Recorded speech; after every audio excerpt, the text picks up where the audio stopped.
नमस्कार, स्वागत है आपका मेरे चैनल में। दोस्तों, आज मैं आपको शिवरात्रि व्रत की सरल और संपूर्ण पूजा विधि विस्तार में बताने जा रही हूँ।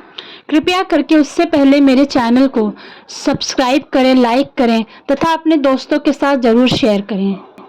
वैसे महीने की हर चतुर्दशी को महाशिवरात्रि आती है, लेकिन सावन शिव जी का महीना है, इसलिए इसका बहुत विशेष महत्व है। सावन शिवरात्रि के दिन व्रत, उपवास, मंत्र जाप और रात्रि जागरण को बहुत मंगलकारी माना जाता है।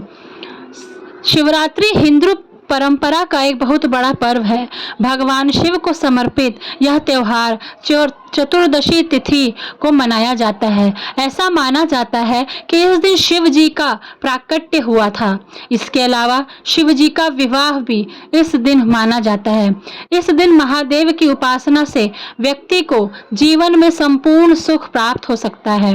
वैसे महीने की हर चतुर्दशी को महाशिवरात्रि आती है, लेकिन इस बार सावन के जो शिवरात्रि जो कल हम लोग मनाने वाले हैं, उसके बहुत ही विशेष संयोग बन रहा है। उसी दिन हम प्रदोष व्रत भी, शनि प्रदोष व्रत भी किया जाएगा। शिवरात्रि के दिन सुबह स्नान करके शिव जी की पूजा का संकल्प लें। शिव जी को जल अर्पित करें। इसके बाद पंचोपचार पूजन करके शिव जी के मंत्रों का जाप करें। रात में शिव मंत्रों के अलावा रुद्राष्टक की या शिव स्तुति का पाठ भी कर सकते हैं। अगर आप 4 पहर पूजन करते हैं तो पहले पहर में दूध, दूसरे पहर में दही, तीसरे में घी और चौथे में शहद से पूजन करें। हर पहर में जल का प्रयोग जरूर करें। पूजा का जो शुभ मुहूर्त है वो प्रथम प्रहर की पूजा शाम 7:21 बजे से 9:54 तक रहेगी। तो द्वितीय पहर की पूजा रात 9:54 बजे से रात 12:27 तक रहेगी।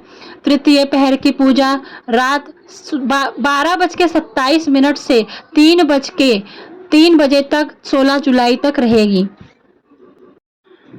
सुबह जल्दी उठें, नित्य कर्मों से निवृत्त हो जाएं। इसके बाद जिस जगह पूजा करते हैं वह साफ कर लें। फिर महादेव को पंचामृत से स्नान कराएं। उन्हें 3 बेलपत्र, भांग, धतूरा, जायफल, फल, मिठाई, मीठा पान, इत्र अर्पित करें। शिव जी को चंदन का तिलक लगाएं। फिर खीर का भोग लगाएं।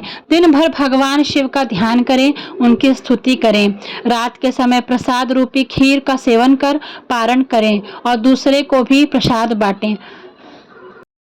संभव हो तो ओम नमः शिवाय, ओम शिवाय नमः, ओम श्री शिवाय नमस्तुभ्यम या महामृत्युंजय मंत्र का 108 बार जाप करें।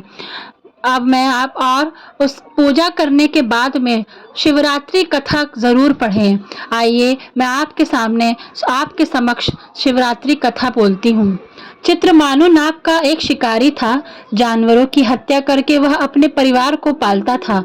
वह एक साहूकार का कर्जदार था, लेकिन उसका ऋण समय पर न चुका सका। क्रोधित साहूकार ने शिकारी को शिव मठ में बंदी बना लिया। संयोग से उस दिन शिवरात्रि थी। शिकारी ध्यान मग्न होकर शिव संबंधी धार्मिक बातें सुनता रहा। चतुर्दशी को उसने शिवरात्रि व्रत की कथा भी सुनी। शाम होते ही साहूकार ने उसे अपने पास बुलाया और ऋण चुकाने के विषय में बात की। शिकारी अगले दिन सारा ऋण लौटा देने का वचन देकर बंधन से छूट गया।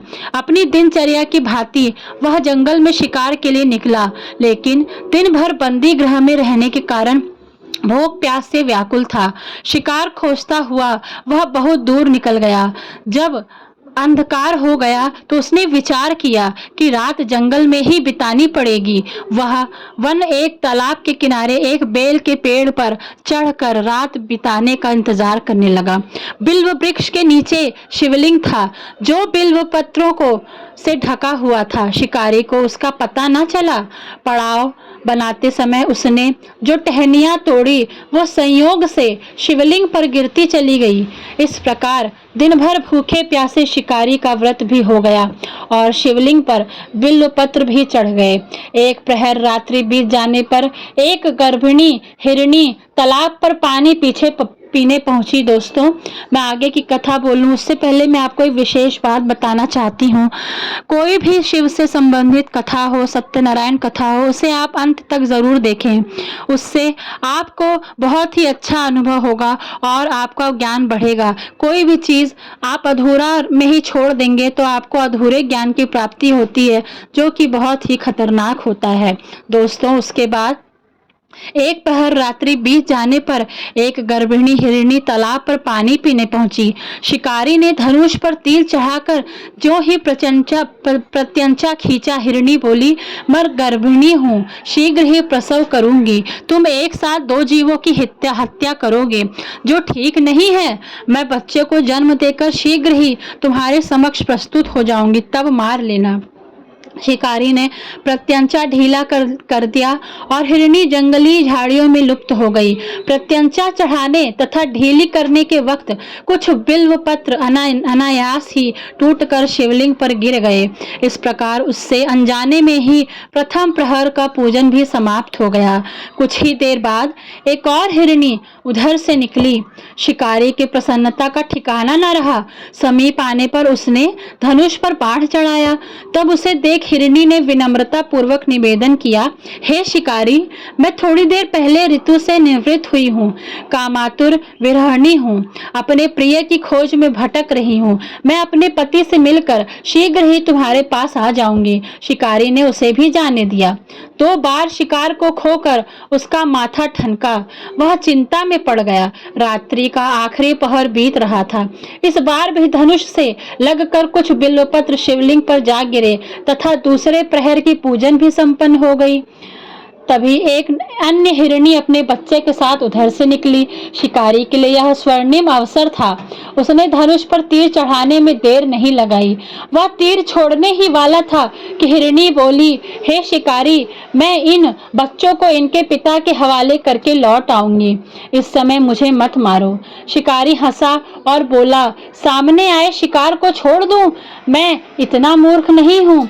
इससे पहले मैं 2 बार अपना शिकार खो चुका हूँ। मेरे बच्चे भूख प्यास से व्यग्र हो रहे होंगे। उत्तर में हिरणी ने फिर कहा, जैसे तुम्हें अपने बच्चों की ममता सता रही है, ठीक वैसे ही मुझे भी। हे शिकारी, मेरा विश्वास करो, मैं इन्हें इनके पिता के पास छोड़कर तुरंत लौटने की प्रतिज्ञा करती हूँ।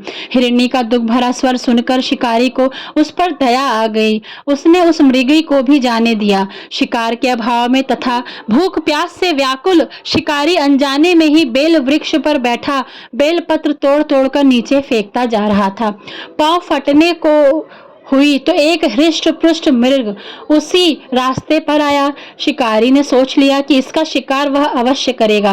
शिकारी की तनी प्रत्यंचा देख मृगी विनीतर स्वर में बोला, हे शिकारी, यदि तुमने मुझसे पूर्व आने वाली 3 मृगियों का तथा छोटे छोटे बच्चों को मार डाला है तो मुझे भी मारने में विलंब न करो, ताकि मुझे उनके वियोग में एक क्षण भी दुख न सहना पड़े। मैं उन हिरणियों का पति हूँ। यदि तुमने उन्हें जीवन दान दिया है तो मुझे भी कुछ क्षण का जीवन देने की कृपा करो। मैं उनसे मिलकर तुम्हारे समक्ष उपस्थित हो जाऊंगा। मृग की बात सुनते ही शिकारी के सामने पूरी घटना क्रम घूम गया। उसने सारी कथा मृग को सुना दी। तब मृग ने कहा, मेरी 3 पत्नियां जिस प्रकार प्रतिज्ञाबद्ध होकर गई हैं, मेरी मृत्यु से अपने धर्म का पालन करने नहीं कर पाएंगी। अतः जैसे तुमने उन्हें विश्वास पात्र मानकर छोड़ा है, वैसा ही मुझे भी जाने दो। मैं उन सबके साथ तुम्हारे सामने शीघ्र ही उपस्थित होता हूँ। शिकारी ने उसे भी जाने दिया। इस प्रकार प्रातः हो गई। उपवास, रात्रि जागरण तथा शिवलिंग पर बेलपत्र चढ़ने से अनजाने में ही शिवरात्रि की पूजा पूर्ण हो गई। पर अनजाने में ही की गई पूजन का परिणाम उसे तत्काल मिला। शिकारी का हिंसक हृदय निर्मल हो गया। उसमें भगवत शक्ति का वास हो गया। थोड़ी ही देर बाद वह मृग सपरिवार शिकारी के समक्ष उपस्थित हो गया ताकि वह उनका शिकार कर सके। किंतु जंगली पशुओं की ऐसी सत्यता, सात्विकता एवं सामूहिक प्रेम भावना देखकर शिकारी को बड़ी ग्लानि हुई। उसने मृग परिवार को जीवन दान दे दिया। अनजाने में शिवरात्रि का व्रत पालन करने पर शिकारी को मोक्ष और शिवलोक की प्राप्ति हुई। दोस्तों, आपने सुना कि कैसे शिकारी अनजाने में बिल्व पत्र शिवलिंग पर चढ़ाता रहा और उसको कितना अच्छा परिणाम मिला। तो अगर हम शिवरात्रि के दिन विधि पूर्वक विधि विधान से शिव जी की पूजा करते हैं तो शिव जी की पूरी अनुकंपा आप पर बन जाएगी और मेरे महादेव आपको अपनी शरण में ले लेंगे। हर हर महादेव। दोस्तों, अब आइए जानते हैं कि श्रावण शिवरात्रि के दिन क्या करें। श्रावण शिवरात्रि का व्रत कर रहे हैं तो ध्यान रखें कि इस दिन खान पान से लेकर विचार सब कुछ सात्विक होना चाहिए। श्रावण शिवरात्रि के दिन मंदिर में जाकर शिवलिंग का जलाभिषेक अवश्य करें।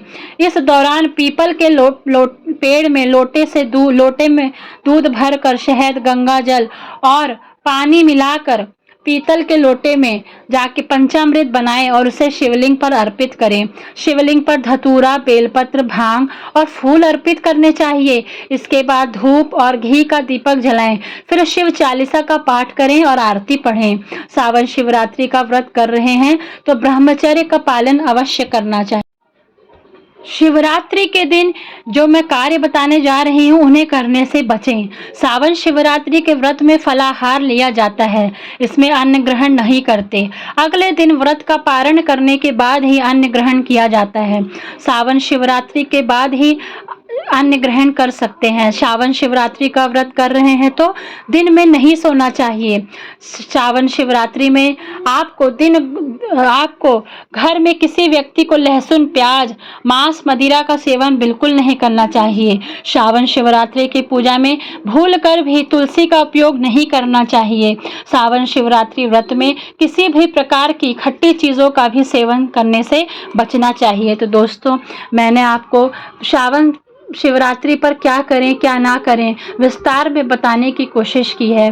अगर आपको ये वीडियो पसंद आया हो तो उसे सब्सक्राइब करें, लाइक करें और अपने दोस्तों के साथ शेयर किए। हर हर महादेव। ओम नमः शिवाय।